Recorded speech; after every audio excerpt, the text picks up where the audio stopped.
สวัสดีครับผมสำหรับ EP นี้นั้นเราจะมาวาดผีน้อยน่ารักกันนะครับผม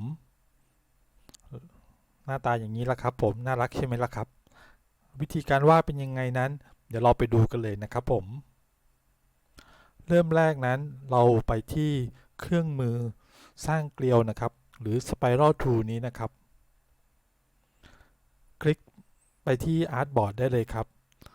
สำหรับค่าของ Spiral Tool นั้นสามารถตั้งค่าตามนี้ได้เลยนะครับ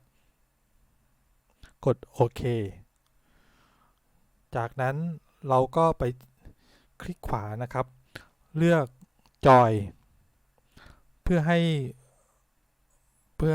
ให้ผาดนั้นอยู่เต็มนะครับผมไปที่ลูกศรสีขาวนี้นะครับเครื่องมือ Direct Selection นะครับทำการเลือกจุด Point นี้นะครับผมแล้วปรับให้เขาเข้ามนนะครับ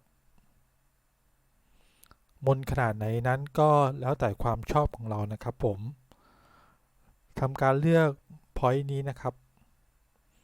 ลองเลื่อนลงมาข้างล่างหน่อยหนึ่งนะครับเพื่อให้เขาเข้าเคิร์ฟกดปุ่ม P นะครับจะเป็นเครื่องมือปากกานะครับแล้วกดปุ่ม Alternate ค้างไว้นะครับเพื่อจะเป็นเปลี่ยนเป็นเครื่องมือ Accord Point นะครับ Accord Point นี้เอาไว้สำหรับจัดการจุด Point นะครับแล้วจัดการแขนของเขานะครับปรับให้โค้งนิดนึงอย่างนี้นะครับนิดเดียวพออืมเปลี่ยนเป็น Direct Selection อีกครั้งหนึ่งปรับให้โค้งมาอีกหน่อยนะครับตอนนี้เราก็ลองหันหมุนรูปร่างผีน้อยของเรานิดนึงนะครับปรับสโตรกเป็นสักประมาณ10 point นะครับ10 point เยอะไปเป็น7 point แล้วกันจากนั้นเรามาสร้างลูกตาให้กับผีเราดีกว่าครับไปที่เครื่องมือสร้างวงกลมนะครับลากลงมาสลับเป็นสีดำนะครับทำการกดปุ่ม alternate ไว้นะครับเปลี่ยนเป็นเครื่องมือ selection tool ก่อนนะครับกดปุ่ม V นะครับแล้วก็กด alternate ค้างไว้เลื่อนไปทางขวามือนะครับเราก็จะได้ลูกตาของผีมาแล้วนะครับผมกดชิปเลือกทั้งสองลูกตาเลยนะครับจากนั้นเรามาทำปากกันดีกว่าก็เหมือนเดิมครับใช้เครื่องมือสร้างวงกลมนะครับสร้างวงกลมขึ้นมาในตำแหน่งที่เราจะให้เป็นปากนะครับตรงนี้ครับผมจะให้เป็นปากรู้สึกว่าจะดูน่ากลัวไปหน่อยไม่น่ารักนะครับไปที่ selection tool นะครับลูกศรสีขาวนี้นะครับเลือกจุด point ข้างบนนี้นะครับทำการเลื่อนลงมานะครับจากปากกลมๆก็จะกลายเป็นปากยิ้มๆแล้วนะครับผีน้อยเราเริ่มน่ารักขึ้นมาแล้วนะครับไปที่เครื่องมือสร้างสี่เหลี่ยมมนๆนะครับลากลงมานะครับเป็นแท่งยาวๆอย่างนี้นะครับเดี๋ยวเราจะทำแขนให้กับผีน้อยของเรานะครับกดสลับข้างนะครับใช้เครื่องมือ eyedropper นะครับ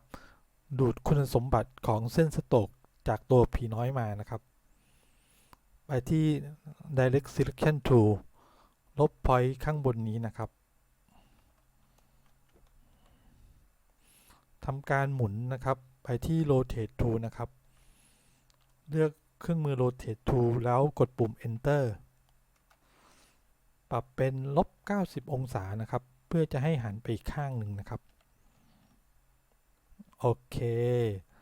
ตอนนี้ก็จะเป็นแขนของผีน้อยเราแล้วนะครับผมเป็นแขนผีน้อยที่กำลังชูแขนอยู่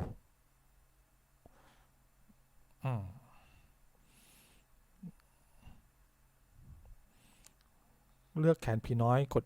คลิกขวานะครับเลือก Align แล้วกด Send to Back นะครับจากนั้นกดปุ่มชิป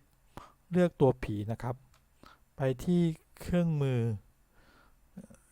Shape Binder Tool นี้นะครับกดปุ่ม Alternate แล้วเลือกแขนส่วนนี้นะครับเพื่อทำการลบ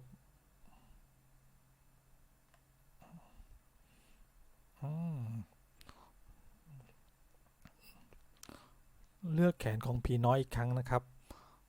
กดปุ่ม Alternate เลือกไปทางขวามือนะครับส่วนผีน้อยเรากำลังเหาะอยู่นะครับผม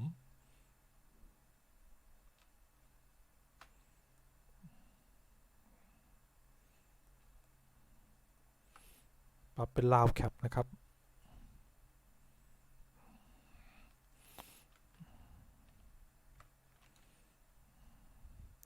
เป็นไงบ้างครับผมไม่ยากเลยใช่ไหมครับเพื่อนๆสามารถลองเอาไปปรับแต่งเป็นผีน้อยตามสไตล์ของตัวเองได้เลยนะครับหากชอบคลิปนี้ฝากกดไลค์กดแชร์กด Subscribe ด้วยนะครับ EP หน้าจะเป็นวาดรูปอะไรนั้นคอยติดตามนะครับสำหรับ EP นี้สวัสดีครับ